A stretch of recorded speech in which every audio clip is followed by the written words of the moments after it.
We're here with another Tuesday morning talk, and today I have Terrell Elliott with me from Mechanix. I've known this guy for a long time. He's my business partner here at the Laurel location. And today's topic is going to be about the status that you get when you open an actual brick and mortar location in the community and how you go about utilizing that. All right, so is anything, first of all, tell us a little bit about yourself before we dive in here. I met Mallory when I was 4 to 5 years old, and then I became a trainer in the company about 7 years. I've been here 7 years. I think so, something like that. And I asked him, the route to go to become a trainer, and then he told me I did that. I did a little bit more, and then now we're here. Yeah, that's briefly how the story went. But what I do remember though, and I tell all this to all the guys that we help get into positions of ownership, is that they have to be able to utilize the contacts and connections that come along with them being actual brick and mortar business owners, because you immediately have a status change when you hang your shingle and you go out into community. People look at you a different way. And if you're not feeling it, you're probably not going to execute on all the opportunity that is around you. Now, from the time that you became business owner, even at Tidewater, like when you was at Tidewater, and I'm gonna tell you, this place was like straight warehouse, not, put together a throw together business. And the fact that he had 4 walls and a roof, people just start bringing you different opportunities, because first of all, you have showed people that you're not afraid of liability. I knew the dog was going to participate in this interview somehow, right? So, do you remember that conversation? Yeah. All right, and how did it change for you, like immediately after you got one of these spots? Or was it different from Tidewater to this place? So it was a big chat at Tidewater. People started taking me serious.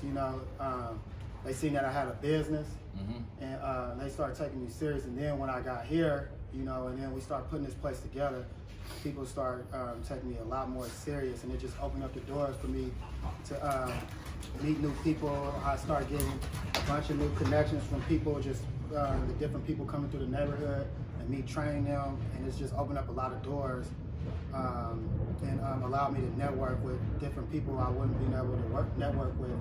That part, right? And this is what I try to tell people, right? Because look, this is real talk.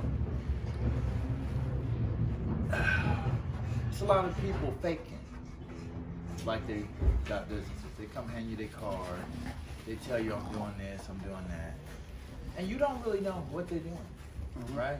But see, I can see your business right here. I can see it. I can see with my eyeballs what you're doing. I can estimate what your rent is.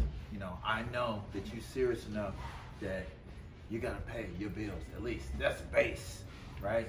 And you're showing me what your level of risk is, right? So you have separated yourself from a large segment of society, and I can see this. So I'm going to interact with you differently. I don't want to talk to the dudes that want to hold down the 9-to-5 job about a lot of business stuff.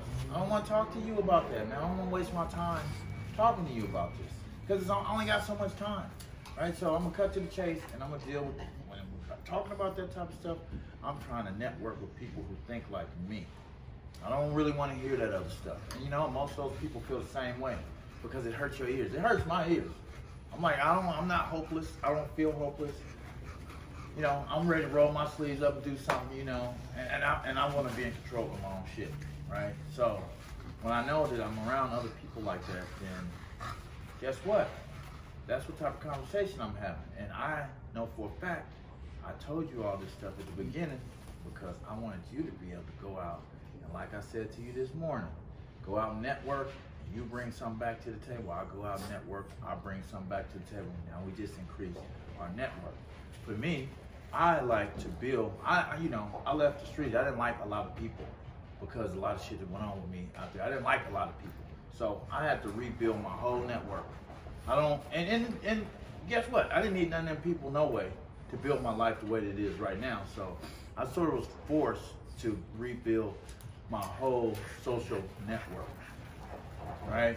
So I'm thinking when I'm telling you all this stuff that you need this information, because just like I thought, hella shit came across your plate, hella people brought you a bunch of stuff, and when you the one that got me into crypto, he got me into crypto. Somebody told him something because they felt like he was somebody that they should be talking to.